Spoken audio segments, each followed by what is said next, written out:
আসসালামু আলাইকুম। আমরা একটা প্রোডাক্ট হাতে নিছি।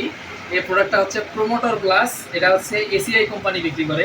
দেখে মনে হচ্ছে এটা কি মনে হচ্ছে এটা দেখে?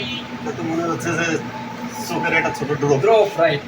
দেখে মনে হচ্ছে ড্রপ, কিন্তু আসলে এটা ড্রপ না। কীটনাশকের দোকানে এটা আছে। হ্যাঁ, এটার কাজ হচ্ছে মূলত এটাতে সিলিকন আছে। হ্যাঁ, মূলত কাজ হচ্ছে আপনি যদি কোনো কিছু স্প্রে করেন, বিশেষ করে পাতায়, যেমন হচ্ছে আপনার ধানের গাছে পাতা পিছলা, পিচ্ছিল, কচু গাছ, পাতা পিচ্ছিল। তো এখন এই পিচ্ছিল জাতীয় যে ফসলগুলো আছে এগুলোতে যদি স্প্রে করতে যান, আর এইটা যদি আপনি এই ড্রামে দেন, ড্রামে দিলে পাতায় কিন্তু ওষুধটা আটকাবে। ঠিক আছে, পাতায় আটকাবে ওষুধটা, তাহলে আপনার কার্যকারিতা ভালো হবে। বৃষ্টিও যদি হয়ে যায় ওষুধটা ধুয়ে যাবে না। এটা এসিআই কোম্পানি দিচ্ছে। এরকম নাপকো সেমকো কোম্পানিরও আছে একটা। এসিআই কোম্পানি এটা বিক্রি করতেছে। কৃষক ভাইদের বলার উদ্দেশ্য হচ্ছে, কৃষক ভাইদের বলবো তারা যেন এই প্রোডাক্টটা ব্যবহার করে। তাহলে যদি বৃষ্টিও হয়ে যায় স্প্রে করার পর, তাহলেও আপনার ওষুধটা হচ্ছে ধুয়ে যাবে না। বুঝতে পারছেন ভাই? ঠিক আছে, ধন্যবাদ। আসসালামু আলাইকুম।